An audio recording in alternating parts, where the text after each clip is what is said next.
Hi everyone, कैसे हैं आप सब? आई होप बहुत ही अच्छे होंगे और अच्छी तरीके से चीज़ों को सीख रहे हैं। आज की क्लास इंपॉर्टेंट है क्योंकि आज हम बात करने वाले हैं कैसे नेमिंग करते हैं और कैसे एक दूसरे के ऊपर चीज़ें डिपेंडेंट रहती हैं, क्योंकि हम पढ़ने वाले हैं चेन रूल। तो उससे रिलेटेड चीज़ों को समझने की कोशिश करते हैं। ले चलते हैं आपको स्क्रीन पे और यहाँ पर आप देख पाएंगे आज है हमारा डे 23 इसके अंदर, और हम आगे बढ़ते हैं और यहाँ पर आपको देखने की कोशिश करेंगे कि भैया एजेंडा क्या है, वेट वॉइस एंड आउटपुट का नेम कैसे करते हैं, ये सारी चीज़ें हम समझने की कोशिश करेंगे। तो चलिए ले चलते हैं आपको यहाँ पर, और यहाँ पर एक बढ़िया सा डायग्राम बनाएंगे और उसके बेस पे हम समझने की कोशिश करेंगे सारी चीज़ों को अच्छी तरीके से। ठीक है, चलिए। तो let me create one diagram जो कि बहुत ही सिंपल है, छोटा सा बनाएंगे ताकि हम चीज़ों को कन्वर्ट कर पाएँ, क्योंकि बहुत सारे पैरामीटर्स यहाँ पर बनते चले जाते हैं। तो छोटा सा एक डायग्राम, चलिए देख, ये वैल्यू एक, ये वैल्यू एक, ये वैल्यू, आओ, तीन चीज़ें हमने देख ली। अब हमें इन्हें आपस में कनेक्ट करना पड़ेगा, लाइक अपना न्यूरल नेटवर्क सा बना लेते हैं। यहाँ पर ये आ गया, ठीक है। तो यहाँ पर हम इसे आते हैं, सबसे पहले हम इसको कनेक्शन बना देते हैं कि ये इधर आएगा कनेक्ट होके, इससे ये कनेक्ट होगा, ठीक है। इससे ये कनेक्ट होता है एंड इससे ये हो जाएगा, देन इससे ये हो जाएगा एंड इससे ये हो जाएगा, देन इससे बाहर निकल आएगा। और यहाँ पर हमारा क्या आएगा, वाई डैश, और इसको यूज़ करके हम कैलकुलेट करते हैं लॉस, जो कि हमारा कुछ इस तरीके से दिखता है। सिंपल है, सिंपल है। चलो, और यहाँ पर इनके नेमिंग कर लें क्या? चलिए, इसका नाम हो गया x1 और इसका नाम हो गया x। डन। चले, हम क्या करते हैं, काम करते हैं, इनको नाम भी दे देते हैं, लाइक इस तरीके से। इसके नाम क्या होंगे? तो सबसे पहले हम यहाँ पर वायस जो है हमारे, उनके नाम देते हैं। तो वायस का नाम हम कैसे देंगे? लेट्स सपोज ये हमारी लेयर, इसके हम लेयर काउंट करेंगे। तो ये वायस की लेयर क्या है? लेयर नंबर 1, और इसी तरीके से ये हो जाएगी वायस की लेयर नंबर 2। तो इसका नाम क्या हो जाएगा? वी, और लेयर नंबर कौन सा है? 1, ठीक है। किस जगह पे है? ऊपर है नीचे, मतलब फर्स्ट रो में, सेकंड में। तो उसका फर्स्ट रो है, मतलब हमने डाल दिया 1 1, तो इसका नाम हो जाएगा बी 1 1। इसी तरीके से यहाँ पर डालते हैं, उसका नाम क्या हो जाएगा? रो लेयर नंबर 1, ठीक है। किस रो में? सेकंड, तो उसका नाम हो जाएगा 2, बी 1 2। इसी तरीके से हाँ, ये कौन सी रो नंबर हो जाएगी? 2। और किस लेयर में है, किस रो में है? तो एक ही रो है तो 1 ही हो जाएगी, सिंपल सा। इनका नाम हमारा इस तरीके से हो गया। तो किससे डिसाइड होता है कि कौन सी लेयर नंबर है? तो यहाँ पहली ये थी, दूसरी है, उसके बेस पे हमने इनका नाम डाल दिया, ठीक है। और सेकंड की बात कर लें। अब हम बात करते हैं यहाँ पर वेट का कैसे करते हैं। तो वेट के लिए भी हमें यहाँ पर क्या करना पड़ेगा? नाम ध्यान रखना पड़ेगा। पहली लेयर वेट के लिए यहाँ से शुरू होती है 1, इसका यहाँ, और इसकी ये 3 लेयर हो गई यहाँ पर वेट के लिए, ठीक है। चलिए, तो नामिंग कर लेते हैं, इसके नेम कर लेते हैं। कैसे? वेट W, इसके लेयर नंबर क्या है? 1। तो ऊपर हम यहाँ पर इस तरीके से लिखते हैं, जो भी लेयर नंबर होता है, फिर कहाँ से कहाँ जा रहा है, किस रो से किस में जाएगा। तो 1 से ये कहाँ जा रहा है? 1 में, तो इसका नाम हो गया 1, ठीक है। फिर यहाँ पर इसकी बात करते हैं, ये वाले की। ये 1, ऊपर लेयर नंबर 1 ही है, तो कहाँ से कहाँ जा रहा है? 1 से 2 में, तो हो गया 1 से 2। फिर यहाँ पर आ गए हम, यहाँ पर इसके लिए ये 1 ही है, राइट। कहाँ से कहाँ जा रहा है? 2 से 1, तो इसका वेट का नाम हो जाएगा 2 1, और इसी तरीके से इसका नाम हो जाएगा 2 2। डन। चलेगा, चलेगा। आगे बढ़ते हैं। यहाँ पर हम देखते हैं, यहाँ से भी तो वेट आएगा हमारा। इस वेट का नाम क्या हो जाएगा? ये वेट नंबर, लेयर नंबर क्या है? 2, तो ऊपर क्या आ जाएगा? 2। कहाँ से कहाँ जा रहा है? 1 से 1 में जा रहा है, क्योंकि इधर भी 1 है, इधर भी 1 है, तो क्या हो जाएगा? 1 1। ये 2 कहाँ से जा रहा है? 2 से कहाँ? 1, तो इसका नाम क्या हो जाएगा? इधर चला गया। हमने क्या करा है? हमने नेम कर लिए हैं वेट्स के, हमने नेम कर लिए वाइस के। अब बात कर लेते हैं आउटपुट की। आउटपुट के अगर हमें नेम देना है यहाँ पर, तो कैसे देंगे? जैसे हम वाइस के देते हैं, बस बी की जगह ओ कर दो। बस यहाँ पर हमें क्या कर देना होगा? O11, और यहाँ पर क्या कर देना होगा? लाइक O12, ठीक है। आउटपुट 1 से 1, मतलब फर्स्ट रो के लिए, और सेकंड का सेकंड के हिसाब से। तीनों चीज़ें हमने नेमिंग करना सीख लिया। ये हमारा आज का एजेंडा था। इसके बाद हम कुछ और चीज़ें यहाँ पर बताने की कोशिश करते हैं। इतने में किसी को कुछ दिक्कत आई क्या?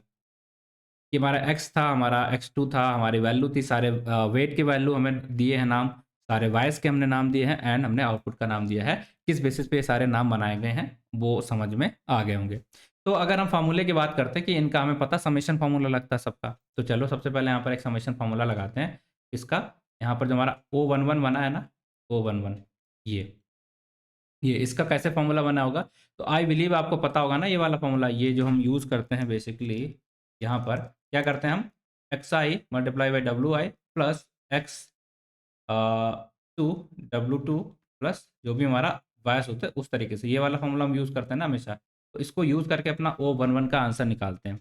O11 तो किस किस चीज़ों पे डिपेंड करता है, पहले वो हमें देखना पड़ेगा। ये O1 निकालने के लिए हमें क्या चाहिए? इसके पास दो जो एरो आ रही, ये इन दोनों एरो के साथ किन वेट्स का मल्टीप्लाई किया गया वो मिल जाए। तो एक तो ये वाला वेट हो जाएगा हमारा, ठीक है, क्या ये वाला, और दूसरा वेट हमारा ये वाला, इसके साथ x2 और ये, ठीक है, x1 के साथ इसका मल्टीप्लाई, x2 के साथ इसका मल्टीप्लाई, तब जाके y के मल्टीप्लाई, तब जाके हमें मिलेगा O11। सिंपल है, सिंपल है। चलो तो यहाँ पर इसको लिख देते हैं एक बार, यहाँ पर फॉर्मूला को हमने क्या किया, x1 इसके साथ किसका मल्टीप्लाई हो जाएगा हमारा, W11 का, ठीक है, 11 का। फिर यहाँ पर आया x2 इसके साथ किसका मल्टीप्लाई करेंगे, ऊपर कौन सा जा रहा, W21, और y से हमारा क्या है 11, तो ये हमारा बन गया O1 का आउटपुट। इसी तरीके से O2 का अगर लिखेंगे O12, इसके लिए क्या करना होगा हमें, सेम ही चीज़ तो करेंगे, x1 के साथ मल्टीप्लाई कराएंगे किसका, W का 12, W का 12 मतलब जो 1 से 2 की तरफ आ रहा होगा।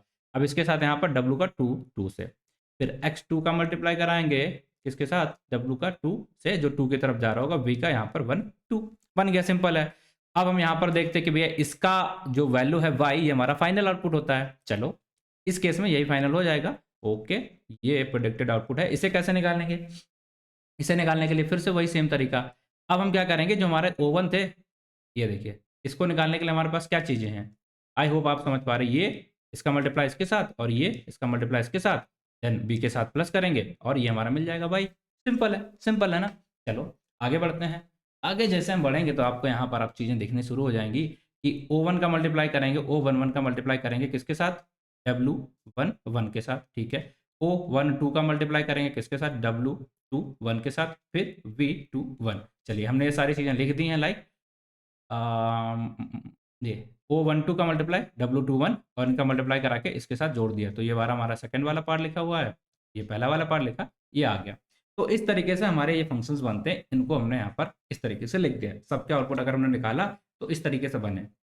बट आपको एक चीज़ दिख रही है क्या, अब हम बात करते हैं डिपेंडेंसी, कौन किस चीज़ पे डिपेंडेंसी है, किसकी किस चीज़ पे डिपेंडेंसी है। तो यहाँ पर हमें कोशिश करते हैं आपको समझाने की, शायद अगर डिपेंडेंसी समझ में आ गई तो सारी चीज़ें हमें बहुत आसान हो जाएंगी चेन रूल को समझना। अब ये सबसे इंपॉर्टेंट चीज़ है, यहाँ पर ध्यान से सुनना आपको, क्या कि हमारा लॉस फंक्शन जो है वो किस पे डिपेंड कर रहा है। ये जो हमारा लॉस फंक्शन ये जो हमारा लॉस फंक्शन है, ये किस पे डिपेंड कर रहा है। लॉस फंक्शन किससे निकलते हैं हम, वाई डैश के ऊपर, ये वाई डैश के ऊपर डिपेंड करता है ना, ये हमारा आउटपुट आता है। हाँ, अब ये आउटपुट किस पे डिपेंड करता है, आपको दिख रहा है, आपको सीधे सीधे देख लो, 5 चीज़ों पे डिपेंड कर रहा है। चलो उन पांचों का नाम बता दें। हाँ चलो, 1 2 3 4 5, कौन सी 5 चीज़ें हैं। एक तो ये O11 हो गया, दूसरा क्या हो जाएगा हमारा O12 हो गया, तीसरी हो जाएगी W11, और तीसरा हो जाएगा W21 और V21। तो आप कहोगे ठीक है, ये 5 चीज़ों पे डिपेंड कर रहा है, हम कहेंगे हाँ बिल्कुल सही बात है। चलो तो यहाँ कुछ दिक्कत है क्या, आप कहोगे नहीं, इसकी वैल्यू पता है हमें, हाँ पता हो जाती है, ये तो हम ही देते हैं, अपने रैंडमली वैल्यू देते हैं, ये तीनों वैल्यू हम ही रैंडमली सेलेक्ट करते हैं, तो ये तो हमें पता है। अब कहोगे ये क्या, यही वैल्यू है क्या, ये वाली है और ये वाली है, सॉरी ये वाली है, ये वाली है और ये वाली, ये तो हम ही रैंडमली देते हैं, तो ये तो हमें पता ही है। ओके ठीक है, बट इसमें दिक्कत क्या आएगी, ये निकालने के लिए हमें और क्या चाहिए, दो चीज़ें ऐसी चाहिए, जिसको मैं यहाँ पर कलर कर देता हूँ, इसे कर देता हूँ, ये और ये जो दो आउटपुट हैं, ये किस पे डिपेंड करेंगे। अब ये आउटपुट तो भैया यहाँ पे आए थे कैसे, जब हमने इसके लिए क्या करा था, ये आप देख पा रहे क्या, ये कैसे आया था, जब हमने यहाँ पर ये वाला फॉर्मूला लगाया था पूरा, ये वाला फॉर्मूला जो कि 5 चीज़ों पे डिपेंड है, ये वाला फॉर्मूला जो कि 5 चीज़ों पे डिपेंड है। तो यहाँ से हमें ये समझ में आई है कि अगर आप चैन रूल के लिए इस वेट को, या हम बोलेंगे इस वाई को आप चेंज करना चाहते हो, मतलब इसका वैल्यू को आप चेंज करना चाहते हो, तो आपने क्या करना पड़ेगा, इसको कैलकुलेट करने के लिए आपको इसका यूज़ करना पड़ रहा है। अब ये किस पे डिपेंड है, ये आपस में 5 चीज़ों पे डिपेंड है, तो मतलब ये पूरा एक चैन बन रहा है। अब इतने लेवल पे डिपेंडेंसी है, उन सबकी वेट्स को पहले आपको चेंज करना पड़ेगा।